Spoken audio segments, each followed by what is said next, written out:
अच्छा,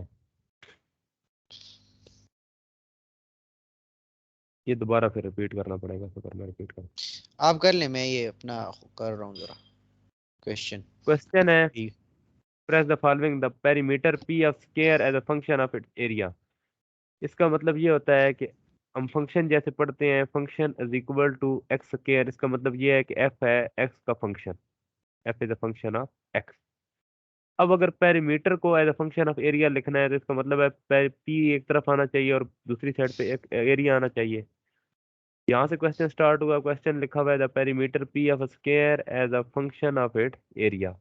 हमें पता है कि लेट एक्स बी, हमें पता है कि जो पेरीमीटर को क्या होता है, वो होता है सम ऑफ ऑल द साइड। तो स्क्वायर की अगर एक साइड एक्स है तो बाकी साइडें भी एक्स हो जाएंगी। तो ये क्या हो जाएगा, x plus x plus x plus x, 4x हो जाएगा। और इसको चूंकि एक्स को हमने जस्टिफाई करना है मैथमेटिकली, तो हम ये करेंगे let x be one side of a square. और इसका मतलब ये है कि पेरीमीटर ऑफ स्क्वायर क्या हो जाएगा, 4x। और एरिया क्या 4x। होता है स्क्वायर का, लेंथ इंटू विड्थ। अगर लेंथ एक्स है तो विड्थ एक्स एक्स है, तो एक्स डॉट एक्स हो जाएगी। बेसिस सेम हो तो पावर ऐड हो जाती है, एक्स स्क्वायर हो जाएगा। अब हमें पेरीमीटर में पी और दूसरी साइड पे एरिया लाना है। एरिया कैसे आएगा, पी है इज इक्वल टू है 4 है, 4 तो कुछ हो नहीं सकता, एक्स की जगह ही कुछ हो सकता है। वो अगर हम इस पे अगर थोड़ा सा दिमाग चलाएं, तो इसको एक्स की वैल्यू यहाँ से निकाल के, जैसे कि अंडर रूट ए आ गया है, इस वैल्यू को पुट कर देंगे इक्वेशन नंबर 1 में। Put value of x in equation number 1, we मान get E is equal to 4 under root a. तो ये आंसर आ गया है, perimeter as a function of its area. ठीक हो गया ये एरिया का आंसर। पेरीमीटर आ गया। नहीं, perimeter as a function of area है हाँ जो सॉरी, उसने पूछा था।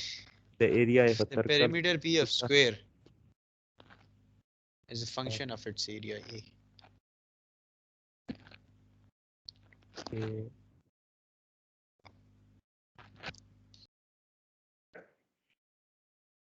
Function of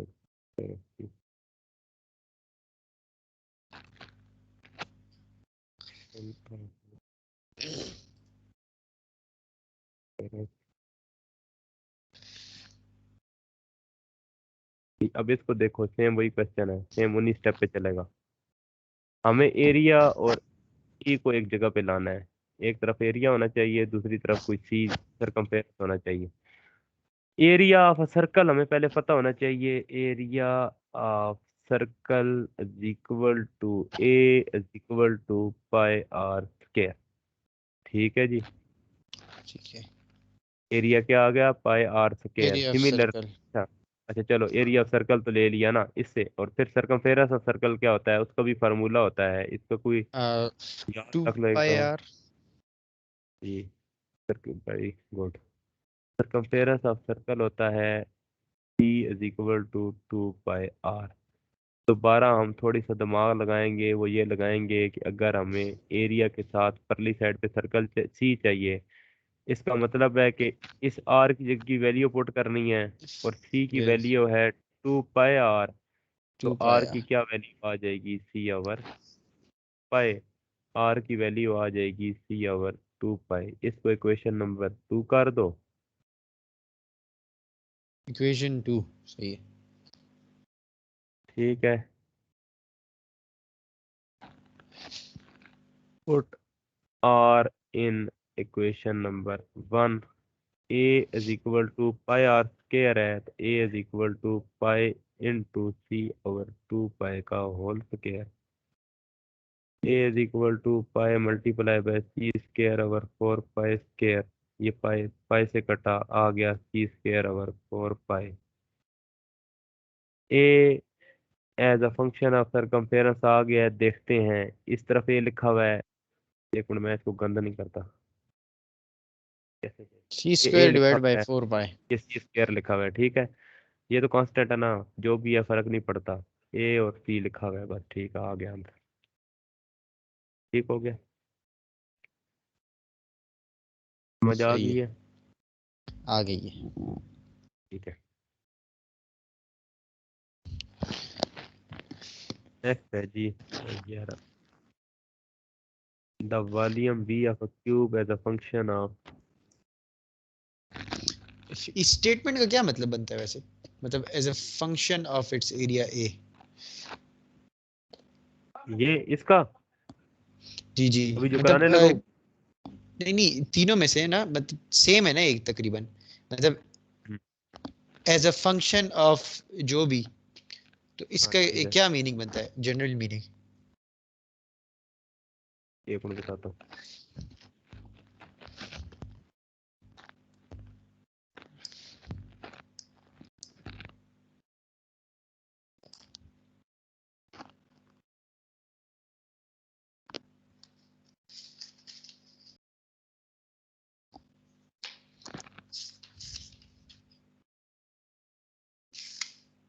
function.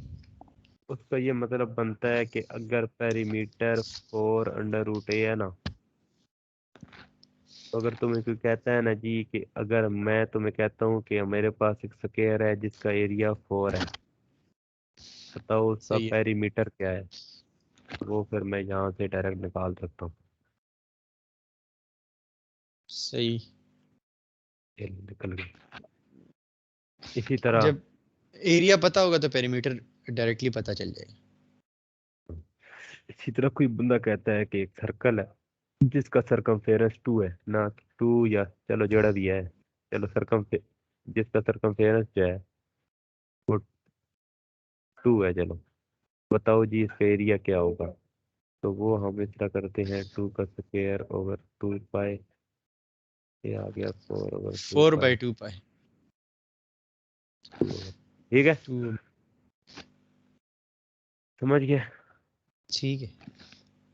इस तरह हम वैल्यू को फाइंड कर सकते हैं डायरेक्ट।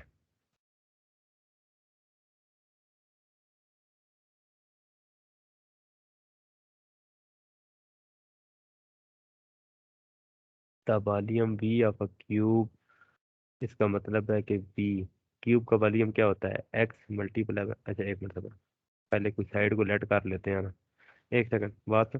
अच्छा ये रही।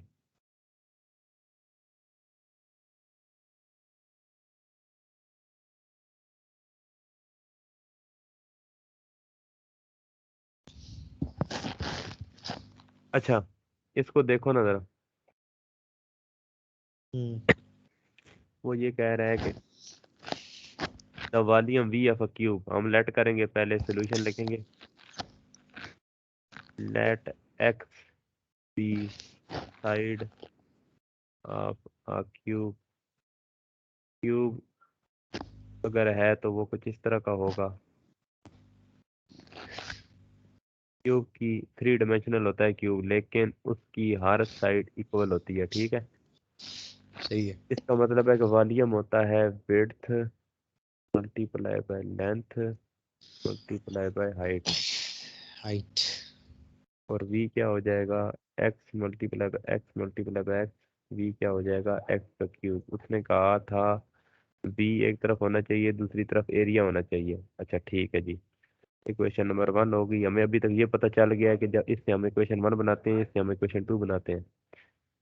एरिया क्या हो जाएगा, लेंथ इंटू विड्थ, और एरिया जी। क्या आ गया, A is equal to x multiply by x, वो आ जाएगा A is equal to x square. अब हमें इस एक्स की जगह पे पुट करना है, तो इसका मतलब है कि मुझे यहाँ ही अंडर रूट लेना है ना, ताकि एक्स की वैल्यू आ जाए, फिर मैं इस इक्वेशन को पुट कर लूँगा, ठीक है। सही है। Put in equation number 1, equation 1 में पुट करेंगे जी तो वो हो जाएगा इसकी पावर 3 और अंदर अंडर रूट ए आ जाएगा। इसको अब देखें तो अंडर रूट ए की वैल्यू होती है, वही यार अब लिखा जाए, ए की पावर 1/2 और बाहर है 3, तो ये हो जाएगा ए की पावर 3/2, ठीक है। सही है। इसको वो सिंप्लीफाई ऐसे भी करता है कि ए की वैल्यू है 3/2, इसका मतलब है कि ये है 1/2 मल्टीप्लाई वन ए ओवर की टू। पावर 1/2 मल्टीप्लाई ए की पावर इन दो 1/2। को अगर मैं इकट्ठा करूँ तो वो बन जाती है ए की पावर 1/2, 1/2 प्लस 1/2, वो 1 बन जाती है। ये प्रैक्टिस की बात है, ठीक है। सही है। जितनी प्रैक्टिस होगी उतना तुम्हें याद रहेगा। वो हो जाती है 2 ना, चल पूरा ही लिख देता हूँ। 1 प्लस 1/2 वो हो जाता है ए की पावर 1/2 इंटू ए की पावर 2/2। वो हो जाता है ए की पावर 1/2 इंटू ए की पावर 1। अच्छा देख, इस ए का मतलब तो ए है ना, और इसका जी, मतलब अंडर रूट ए, ये आंसर है ना। 100। तो वी की ये जगह पे आप डायरेक्ट ऐसे ए लिखेंगे फिर। ए, ये आंसर। हाँ करना चाहते हो तो ये भी ये, कर दो, पूरा लिख दो, पूरा लिख दे, कोई मसला नहीं है। लेकिन आंसर सिंप्लीफाई ऐसे ही करना है। आंसर ऐसे सिंप्लीफाई करना है, ये लो कर देता हूँ मैं।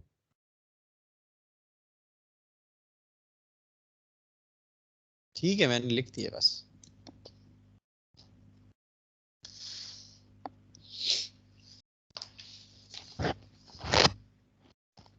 लिख लिए, जी। ठीक है।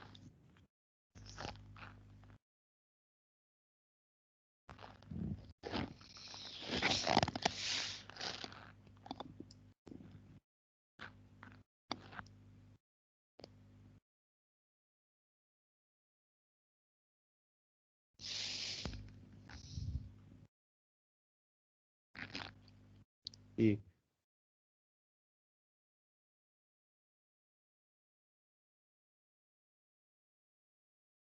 सही हो गया। अच्छा ये डोमेन रेंज आ गई है, अच्छा चलो। डोमेन रेंज आ गई। Question domain 4। ये जो है ना यार, ये